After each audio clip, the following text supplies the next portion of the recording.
This is our next Q&A, and I just want to take a moment and just thank all of you who have been so kind to send in your comments and your questions, just letting me know that you are out there, you're doing your inner work, and where you might be getting hung up, what's working for you and what's not. So thank you for that. I wanted to just open up this forum, and this time specifically around the spiritual yes and the spiritual no, because this particular tool is going to be very, very helpful going forward.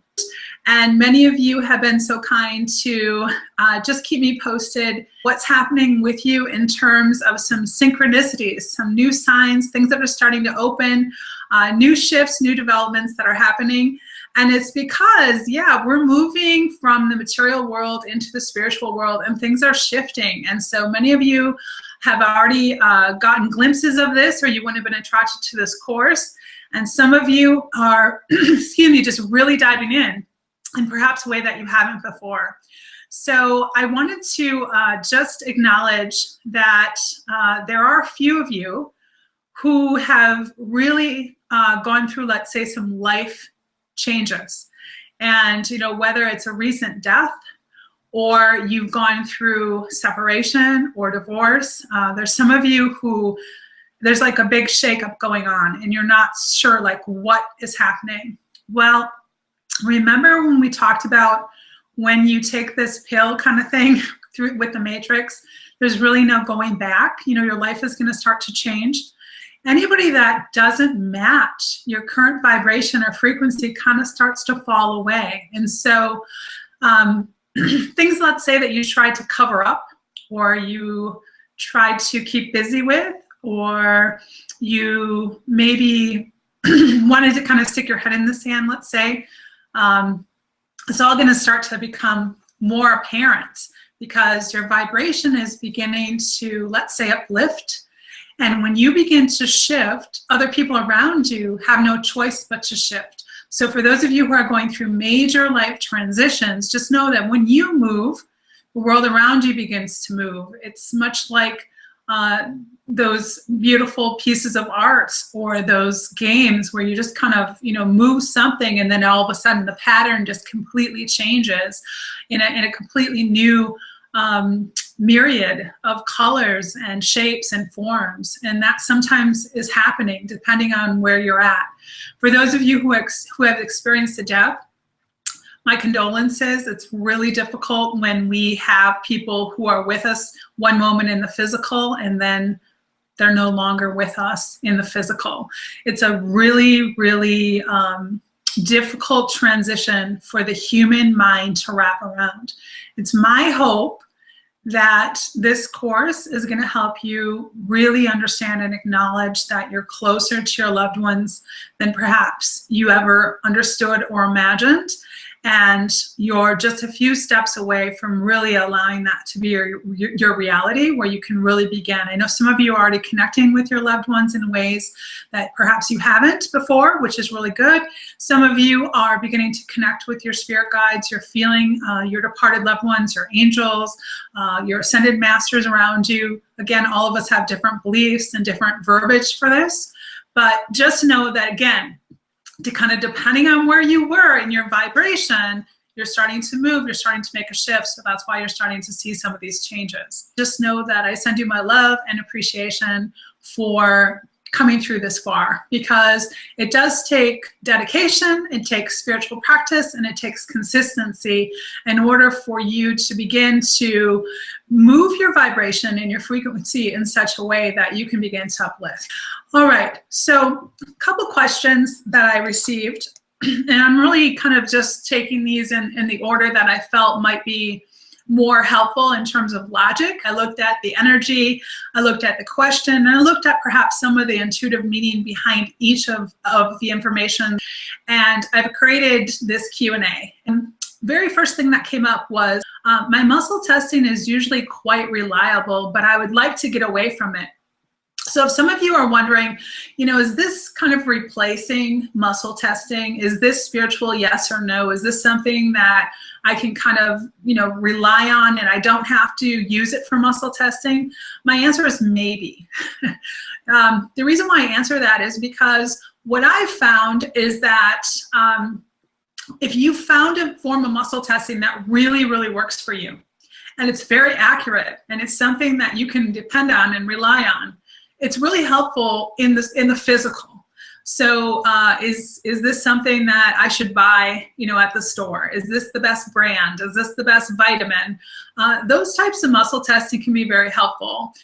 When you're, for example, taking some cards and you kind of like lay them out if they're angel cards and you want to get kind of an idea of direction. You might have that pendulum, and that pendulum really works well for you in terms of your yes, in terms of your no, in terms of what card to choose, etc. Some of you are using, just kind of like what I call Bible surfing, and some of you do this with my book, which I absolutely love to hear, and you're not really sure which story or which passage is going to be helpful for you, and so you're just kind of pointing the finger and allowing your intuition to guide you. Okay, I landed on this today. This is going to be the message. These are all ways of physically connecting and allowing our intuition to guide us. What I'm teaching you is really a tool that I have found to be extremely helpful when it comes to crossing the veil and connecting into the etheric realms. So if you have something that already works for you in the physical, rather than kind of ditch it or get away from it, you may want to consider keeping that and just adding this as another toolbox tool. So if you aren't familiar with muscle testing, you don't have a tool already at all, or you found that it's a little bit unreliable, this can work for the physical things as well. I personally just use one form for everything. But every once in a while, I will get out my dowsing rods, I will get out my pendulum, I will do the sway test, I will test the arm. Everybody has different forms of muscle testing. And so rather than just kind of throw it away, just kind of keep them in your back pocket, because you just never know when you might need it. Okay, so that's my answer to that. The other thing is, it's also really common when you're doing your spiritual yes and you're doing your spiritual no for you to receive the answer before you even ask the question. It's very, very common when we set the intention. Spirit already knows, our higher self already knows what it is that we're after. And so a lot of times we haven't even gotten the question fully out or the intention fully set, and we're already getting the answer. And this is foresight. This is definitely something that starts to happen with people who are really moving into flow, and that's how you know that you're in this vibration and you're in this currency. So just allow it to keep carrying you. It's really helpful. Let's see. I still seem to have one foot on each side of the fence, leaning into surrender and letting go of fear. Really, I wanted to spend a little bit of time on this, and I actually created a script because I love words and I love the flow of words. And so I spent a little bit of time on this, and it really came in from source. It came in from a kind of a channeling form, similar to when I create scripts for people that work with me one-on-one, or when I'm writing my stories. The words just seem to flow in a certain vibration. So you may remember my teaching you about the gap, and that gap is really that place where you're in between each thought. There's that stillness, there's that silence, there's that gap. In between each breath, you're moving with the breath, you're feeling into it, and you're noticing that equilibrium point, that fulcrum point. That's what we call the gap. So how this gap works is it is the entry point to your intuition. So each of you are learning to enter this gap on your own, in your own way. It usually occurs through things like stillness, self-awareness, breath work, self-trust. So it's now time, as you know, in this trimester, to move into self-acceptance, to fully understand that you are more than just the human. You are a spiritual being. And to do this, you do it in a way that allows you to continue to resonate with your truth. And so it's important to understand that everything about this contains some type of a paradox. Now, when I first started out on the path of spiritual awakening, I had heard about paradoxes, but I didn't quite understand them. In fact, if you've read some of my stories, you have learned about how I actually write about paradoxes sometimes. I want to spend some time talking about paradoxes because it feels very appropriate for this "I still have one foot on each side of the fence" comment. So there's a Zen saying that says, blow and you can extinguish a fire. Blow and you can make a fire. Okay, just sit with that for a moment. Blow and you can extinguish a fire. Blow and you can make a fire. This is a paradox. It involves two principles, two perspectives, two elements that seem contradictory, but are both true, okay? Another one that we learn a lot, especially on the path of spirituality, is the more you learn, the more you realize how little you know, right? I've heard this, I've used it myself a couple times. We've also heard of, things like surrender. And as soon as we surrender, we're supposed to trust and have certainty. So this is why I want to talk about this, is because that's the gap. It is that middle ground. It is necessary in order for you to experience, to let go and to allow flow to come to you. It's not you going to it. You're already part of it. And so it's the yin, the yang, it's the black, the white. Some of you have seen that swirl of Tai Chi. They're both required for you to experience your wholeness and your humanness. We need it. It's all part of who we are. So just as there is an up and a down, a day and a night, hot and cold, right brain and left brain, there is also acceptance and surrender. There is also acceptance and surrender. Okay? It's not an either or. They are one and the same.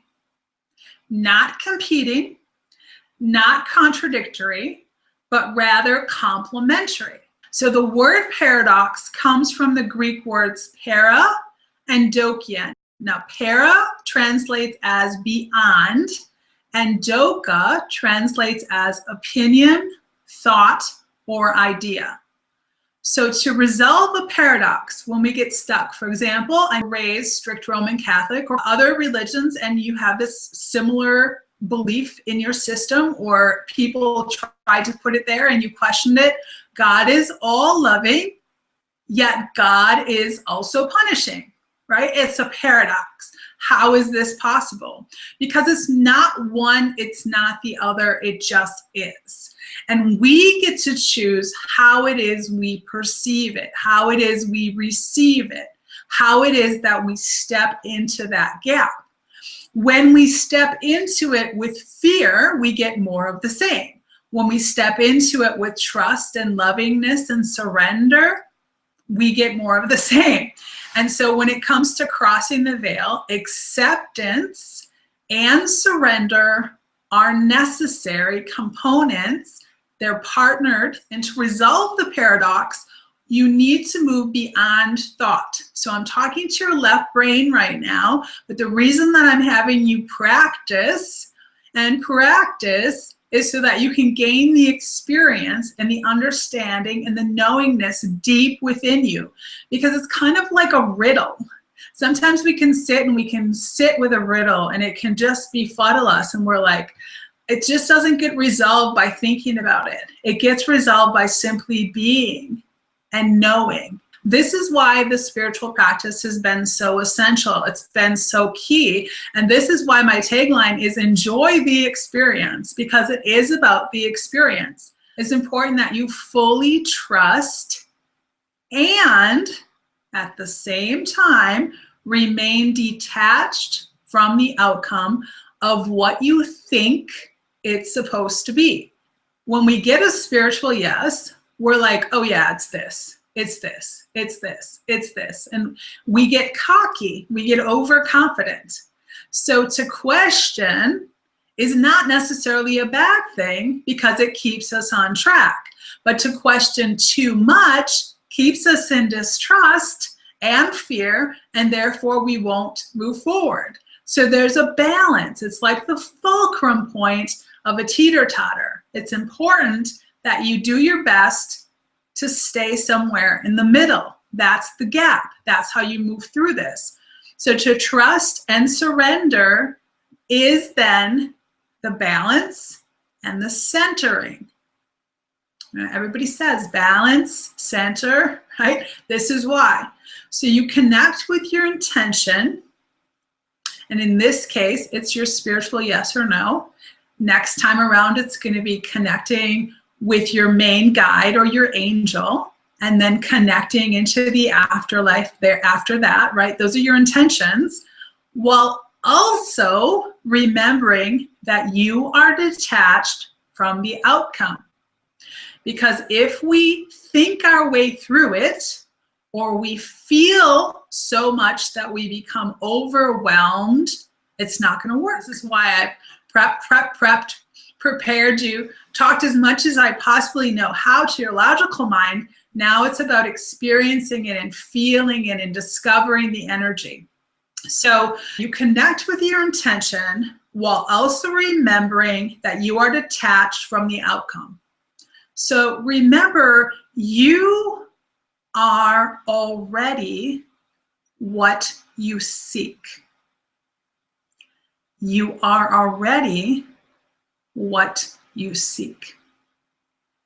Really important. In other words, this isn't about going inward, nor is it about traveling outward. It's no more about duality than it is about oneness. For it is both the rise and the fall that makes the infinite ocean. I'm going to just say that again. It is both the rise and the fall that makes the infinite ocean. And you are part of this flow. You are part of the allness, the isness, the nothingness. You are part of this. You are in the constant state of I am. Now I realize that this is deep. Some of you are with me and some of you are like, huh? And for those of you who are still in the huh stage, I would challenge that you haven't yet done a lot of what it is I've taught you in terms of practicing and getting into the energy, which is why it's necessary for you to be in it to fully understand flow. So simply lean into the knowingness by releasing any expectation through surrender while remaining certain and trusting of your divine. In other words, if you feel like you're on both sides of the fence, move into the middle of the energy, and it is there you will find your flow. And again, there's nothing to find. You are already it. Whew, that was awesome. I could feel the message of that one. All right. Next question. There are times I get no response, and I'm wondering whether I didn't clear properly, or I'm not grounded, or what else I didn't do to prepare properly. So just listening to the question and kind of how it's worded, the properly makes me feel like you want to get things right. And again, that's coming from head. It's about trusting and knowing and being in the energy. So taking all that I spoke of already, I will add this to it. If and when you feel stuck, the easiest and most simple and most quick way to reset is to go back to your first name. Just go back to your first name until you feel certain of what your yes is, and then begin again. It's the quickest and fastest way to reset. Sometimes we start asking ourselves maybe questions, or your head says, well, you know, technically, right? And we feel a little divided. We know what our name is. We're certain of it. Go back to your name and stick with that, and it will reset you so you can start again. Next thing is, I've kept the questions as straightforward as possible, only choosing things that can be proven in a court of law. I'm sometimes getting different answers from my head, my heart, and my gut. So now what? Okay, so first of all, I'll say that this sometimes happens, and it happens to people like myself who do this for a living, so you're not alone, okay? What I've discovered is that you're forcing the answer, and you're either doing it consciously or unconsciously, and most times you're not even conscious that you're doing it. So if you're practicing, for example, your first name, and let's say that there's like a saboteur in you who's like, I just want to say no. You know, part of you is like, do I need protection? My question to you is, do you? Do you need protection? That's up to you. It's up to your belief system.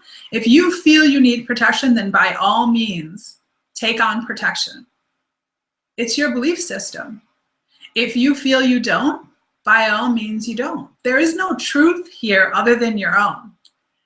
It's my truth that when I'm vibrating and I'm resonating at a place of surrender and acceptance, and my intentions are all loving and pure, it's not necessary. But when I first got started, I had a lot of fear. I had a lot of fear about being tricked. I had a lot of fear about being deceived. I had a lot of fear about being taken over. And this is all natural. And if you have that fear, you know, you could Google it. There's tons and tons and tons of truths out there in terms of how to protect yourself. I have found that it's not necessary.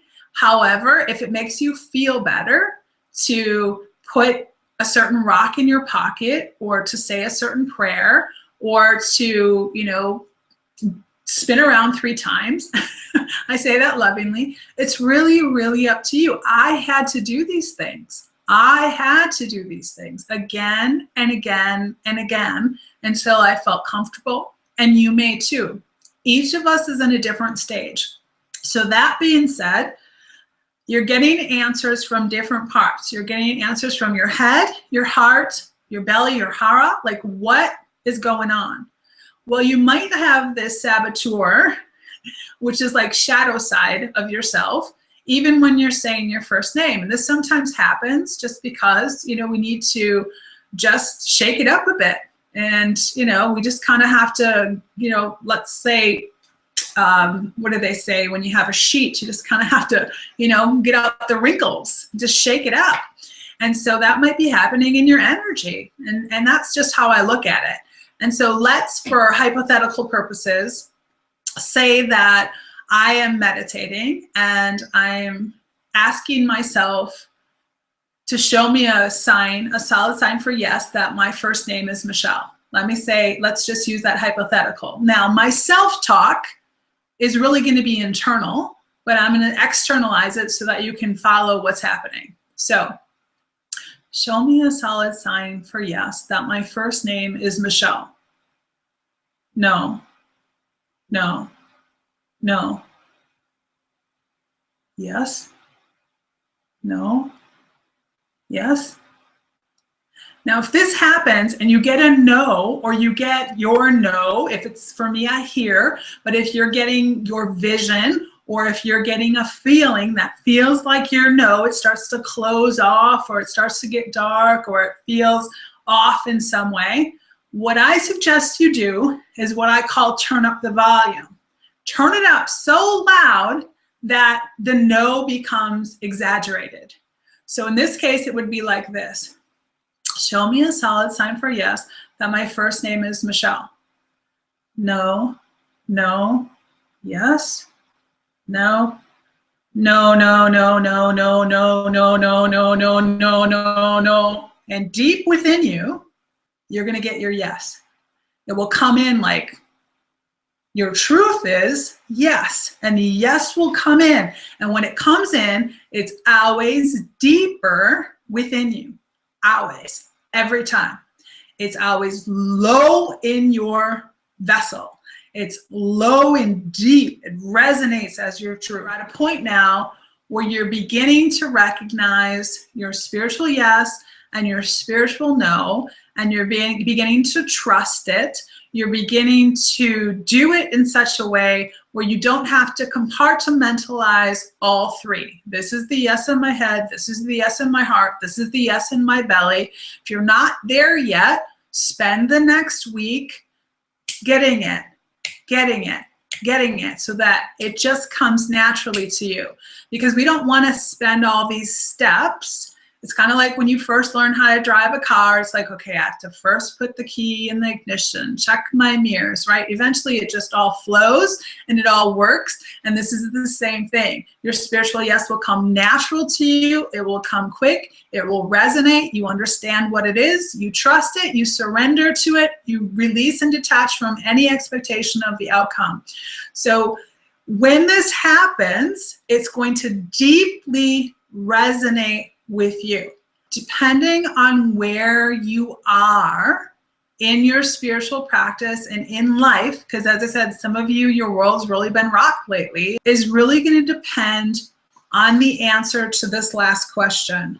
What do you suggest we do now between this module and our next module? What are you suggesting we do? So again, if you haven't spent a lot of time with this, if you're still compartmentalizing and it's not coming, instantaneous, and it doesn't have to be every single time with every single thing, but if you at least know, yes, I've had that resonating truth, yes, I understand that deep, deep feeling or that deep knowing, you're good to go. If you haven't yet experienced that, then spend a little bit more time on it, because that tells me that you haven't yet really remained consistent enough to allow yourself to feel into that gap and to move into flow. Remember, everything is balance. And so if you've worked at this too much and you just are like, gosh, it's now, I've got it, but now I'm questioning it, you may have overdone it.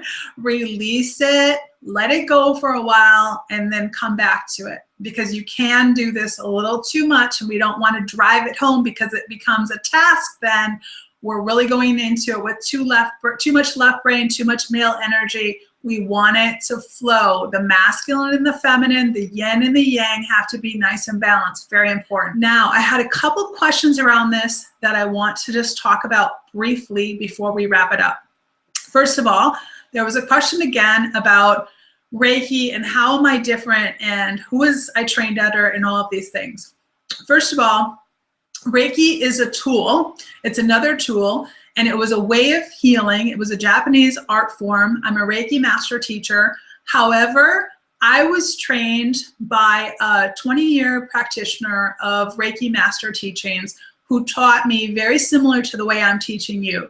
Your truth is your truth. You have your way of doing things. If we try to keep people in a box and we say it has to be this way, you have to protect yourself, you have to do A, B, and C this way or otherwise you're doomed, that just doesn't sit well with me. I follow my truth. I would like for you to follow your truth too. I follow my truth. I'm a conduit, and I allow God's source to work through me in terms of ascension and healing. My master, as you might remember, said that my gifts are very unique in the fact that I can help open up the veil and I can help people cross over to the other side. So my Reiki Ascension attunements are specifically designed to do that. Do you need them? No, we all have this. Can it help to be attuned by someone who's already at the vibrational level? Absolutely. So bye everyone.